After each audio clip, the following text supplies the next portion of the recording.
श्रीलक्ष्मी श्रीमहालक्ष्मी क्षीरसागर कन्यका उत्तिष्ठ हरिसम्प्रीते भक्तानां भाग्यदायिनी श्रीलक्ष्मी श्रीमहालक्ष्मी क्षीरसागर कन्यका उत्तिष्ठ हरिसम्प्रीते भक्तानां भाग्यदायिनी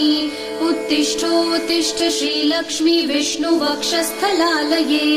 उत्तिष्ठ करुणापूर्णे लोकानां शुभदायिनी उत्तिष्ठोत्तिष्ठ श्रीलक्ष्मी विष्णुवक्षस्थलालये उत्तिष्ठ करुणापूर्णे लोकानां शुभदायिनी श्रीपद्ममध्यवसिते वरपद्मनेत्रे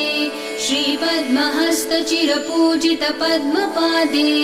श्रीपद्मजात जननी शुभपद्मवक्त्रे श्रीलक्ष्मी भक्तवरदे तव सुप्रभातम्।